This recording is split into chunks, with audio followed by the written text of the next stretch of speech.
Do you know the game? If you ever played that game, the I have never game, you think of things, you know, around a table. I've never braked, never bought anything in Marks and Spencer's. And then if you're losing, you just go for the I've never used a tampon. You're a bloke, that is a winner. I'll remember that tip. Yeah. I have. You've used a tampon? Are you sure? You know, spillage. Oh, mate, what? Well, I had a bit of an accident on the cooker once. Sorry, this is getting worse. Oh, don't hear me out. When you're boiling something, I was doing something with milk in it, and it boiled over, and it goes in that bit at the back where you can't get your finger in. And if you don't clean it up, if you don't clean that out, it goes rancid and it smells forever. You use the tampons to clean a cooker? And this because is I couldn't get my finger in it. He doesn't have OCD. Listen, no. You do have OCD. I don't. You know the bezel on a watch? You know the little arrow thing here? If I have it here, he's fine. But if I put it round, ready? There. It's like kryptonite. Get it back in the right position. You can't bear it if I haven't got that arrow. Look! Shall I tell you the other interesting thing about tampons? Seriously, has anybody got like an old twin-cylinder motorcycle, parallel twin? You'll know this. You always get a little bit of oil dripping. You will. You get a little bit of oil that always leaks out through the seal, and it collects, and then you can't get at it to mop it up. All right, you put a lillet on the end of a screwdriver, Phillips. Do you carry them round with you on a bandolier? Like a Schwarzenegger arrangement full of tampons just in case. It's a new application for an existing technology. I'm adapting it like we do with radio. Go away. What's he done? I can't stand that. Somebody... He can't bear it. He honestly cannot bear it if I do that. Last week, we went to Botswana. I hope you saw it. And the idea of the story was that we were saying you don't need a four-wheel drive car to drive off-road, and you'd be amazed how long an old car can be kept going even when you think it's dead. Unfortunately, it became really a love story.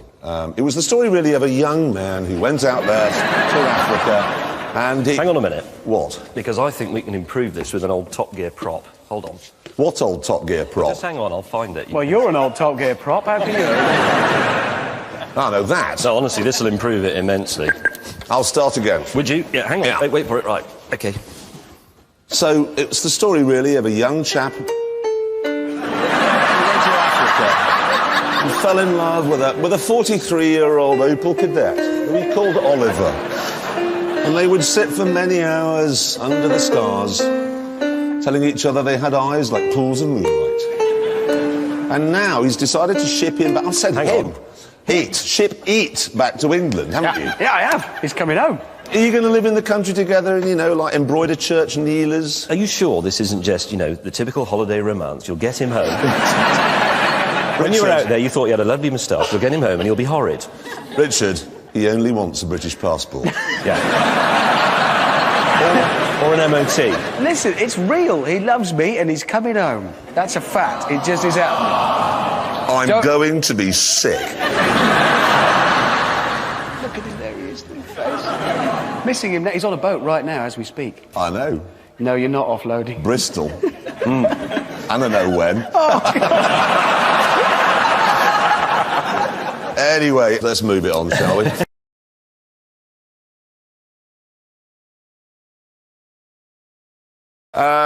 McLaren are working on a new supercar. Well, given what's happened in Formula 1 this year, we've been able to speculate on what that will look like. Here it is. Yes. So that's a 430 Scuderia, isn't it? It is, right. Yes. And that's a kind of a new version of the 430, and it's a bit lighter than the standard car, a bit faster. It's got the flappy paddle gearbox on it, but it changes gear even faster, which is all great, but it costs £28,000 more than a standard 430. I know, it brings us back to those lightweight supercars that we were reviewing last week, because what really annoys me is that you buy a Ferrari 430 and you think this is as good as Ferrari can make a car, and then a couple of minutes later they come along and go, no, actually this is. But it's going to cost an extra £28,000. But if you give us another £28,000, you'll have a car that's as good as we can actually make it. Exactly right. I think it's a bit like that Sainsbury's Taste the Difference cheese.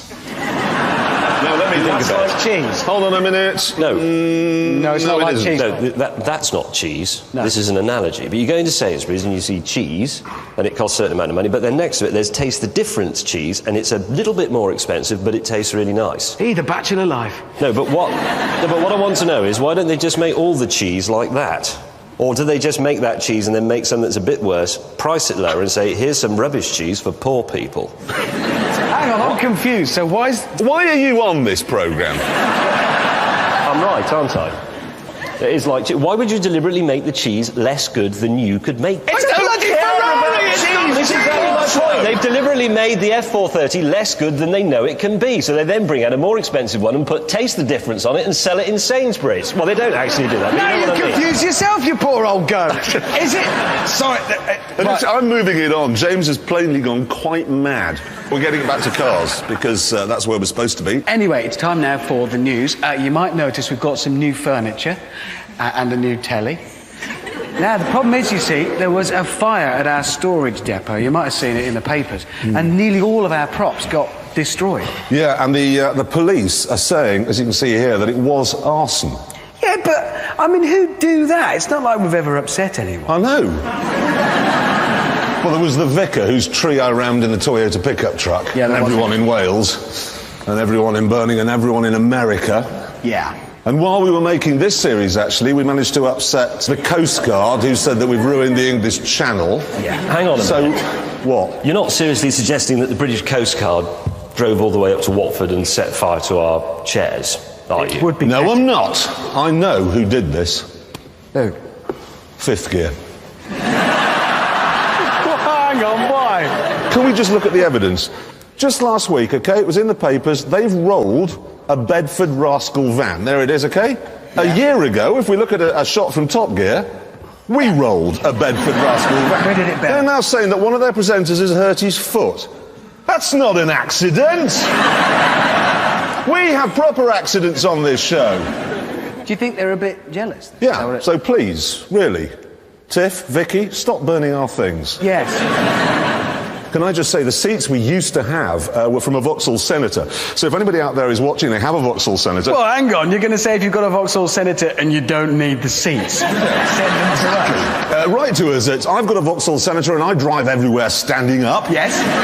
Yeah, BBC, Television London, wherever we are. Wood Lane. I love the way that James has gone into that chair as though he belongs. Did you notice that? So I just seeing it go, looks like this is me. It actually looks like you get one of these with one of these. They just ship them together as a pair. It's exactly the same as my furniture at home. I'm very familiar with it. Shall we move on? Yes. Fifth Gear news. You know, we revealed last week they'd burned our furniture. Well, it turned out that this week, one of their presenters caught fire. Jason Potato. Plato. Well, actually, baked potato now. He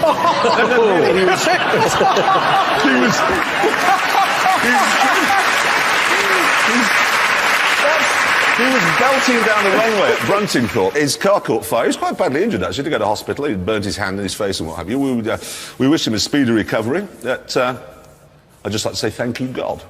Well, it's a Sunday show. He likes Top Gear more. Yeah, God's on our side. I think he sent his son along this week. Look, Jesus has come.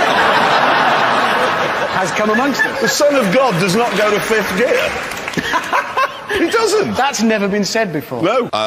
This here is the Honda FCX Clarity, all right? Now, this has, ready? Collision mitigation braking.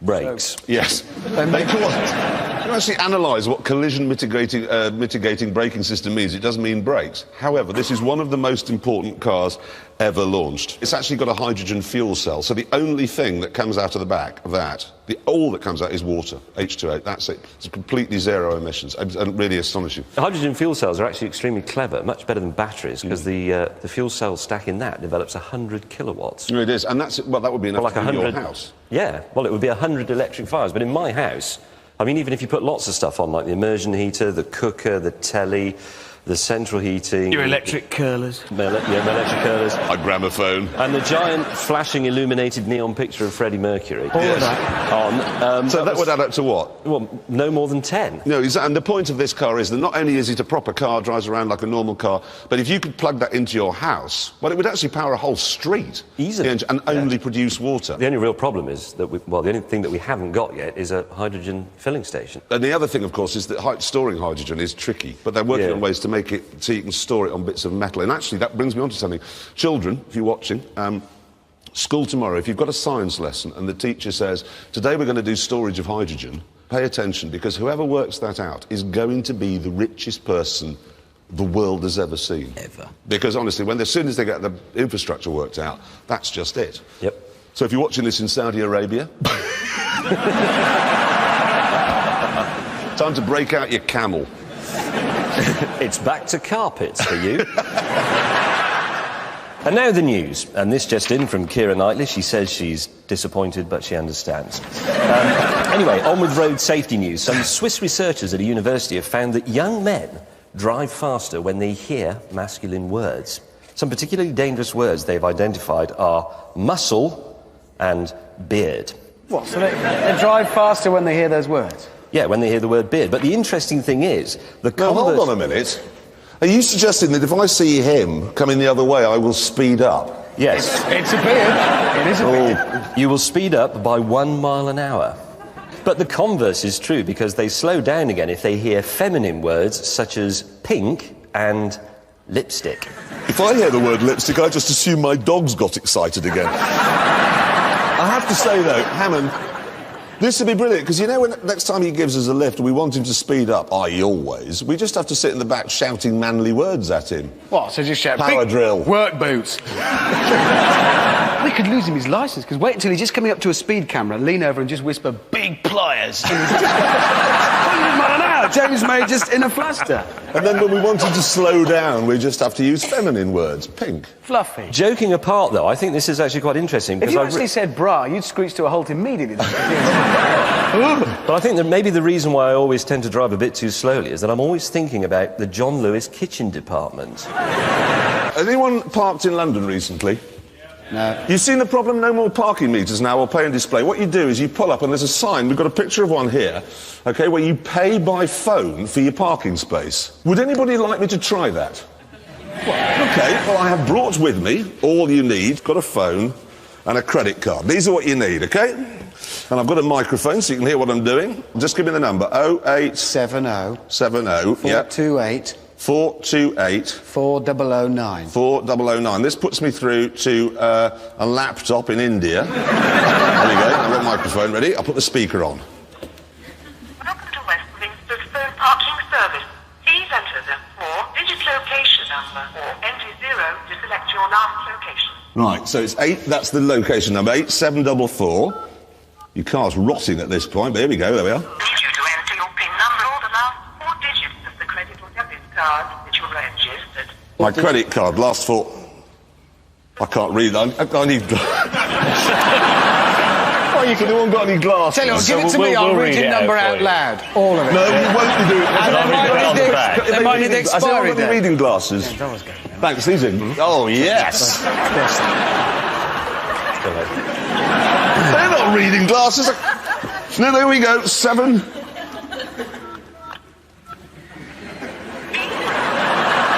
This is to park your car. You haven't finished yet.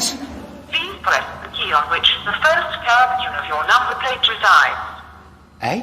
Somebody give me a registration number of one of these cars. That Ferrari, what is it? V12, V. V. For D, press 1. For U, press 2. For B.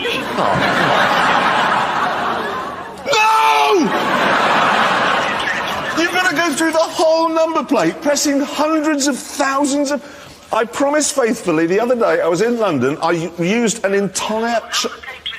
Shut up! I used an entire charge of battery just to get... And I got halfway through the number and the battery died. Had to go to a shop, buy a car charger, come back, then finally you get through to a man who goes, no, it's all right, the system doesn't work.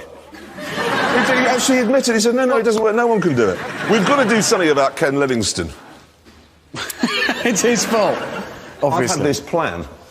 Bring him down here, all right, and set fire to him. Well, that's brilliant. That would do it. That would get rid of it. Was. We've got the most important piece of news ever. I know you probably imagine we go to wild parties all week. We don't. This week we went on the internet and we found this Porsche design website. Okay, now it's full of all the stuff you'd expect. They'd have briefcases with Porsche written on them, wallets and pens that you can buy for £3 anywhere else because they've got Porsche on them. They're £3.5 million each, and it's all full of that complete rubbish. And now we went into smoking tools and we discovered For the Porsche enthusiast. Boy, have you got to be an enthusiast.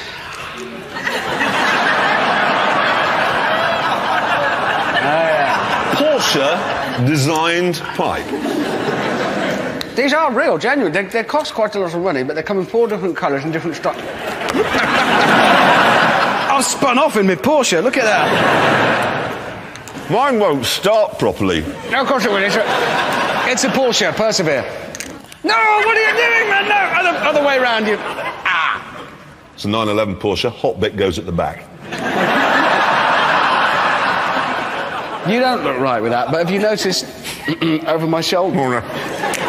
Look at him, I've never seen... With the chair, the pipe, we're building up the perfect picture for you, mate. I think next week... I'll tell you something. You see, he's pointing. I haven't actually got anything to tell you, but I just wanted to point at you with my pipe, like pipe smoke, and I'll tell you something else. Oh, God. That's not gone well. They are... Jeremy, hold on. Jeremy.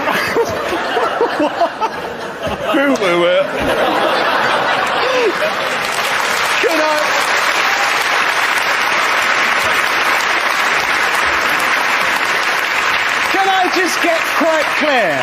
What you just did as a grown man was light a pipe and put the wrong end of it in your mouth. What are you like on bonfire night? You bloody idiot. That isn't the end of the news, but we are ending it there. Hey, now listen, you know you two, OK? You know London well enough. Yeah. Name for me what you think is the traditional London minicab. Minicab. What car?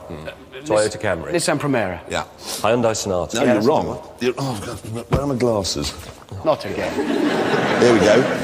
Somebody has compiled, OK, a list of minicabs registered in London. I've got them here, OK? 17 of them are Bentley Continental GTs. 3 are Maybachs, the big ones, the 62s. And there are 8 two-seater Merc SLs. Minicab. You want to know why? Yes. Because if you register your car as a minicab, you don't have to pay the congestion charge. But hang on. How much does it cost to register your car as a minicab? Well, OK, congestion charge, £8 a day, and that's going up, but it's £8 a day now, so that's £40 a week. It costs £27 a year to register as a minicab, and with a one-off application fee of £82. But hang on, you don't actually have to use your car as a minicab. Well, I mean, if they're going to come round, they're going to say, are you a minicab driver? Oh, yeah. Well, we're going to test you. Do you know where you're going? No. Oh, well, you are, then. Do you have to have, like, a pool of sick and a beaded seat cover in the car to qualify as a minicab? I hope not, because first thing tomorrow morning, they're getting an application for a Lamborghini Gallardo Spider minicab. I look forward to falling out of a kebab shop and vomiting in it. That's what I was going to say. No, I vomited in it just now, so it's very appropriate. New highway codes come along, and it says now that they advise you don't smoke while behind the wheel. Why? I mean, us three all smoke, OK? There's nothing to be proud of. The fact is that we all do, and we don't crash. Well, 2 of us don't, so... I actually love giving up smoking as well, now. Well, there you are. You can't do 2 things at once. I can multitask. You can multitask? Yeah. Yeah, I've seen you putting your makeup on. Yeah. And driving? And driving. I've seen you multitask and driving. No, you can't talk about that on the television. That isn't in the highway code. Yeah, well, so the people who wrote the highway code thing, you know, the ones who say if you feel tired, pull off at the motorway services or whatever. So you weren't allowed to. Because you can't pull off driving. Sorry, pull off. So they say that, but on the other hand, they say you can't. There's no way you're going to... On the other... Just because they can't drive and smoke at the same time doesn't mean the rest of us are all spazzed. That is ridiculous. No, it is a good point. Although it gives me an idea, because we've got our track here. Why don't we have, like, track days, but instead of getting caught up on how fast you go around and all of that, we just let people smoke while they're driving. Or put their makeup on. Or use their mobile phone. All of the stuff you want to do. Or eat a pie. Yeah. Round our track. And speed. That is fantastic. Now, £100. You're late for work. You think, oh, God, I've got to make a call. I'll go around the top rear test track. You can make the call, have a pie. A little slice of freedom. And you don't have to pull off in the services. No, exactly. And And the £100 that you pay us, we can spend on new seats. And that's the end of the news.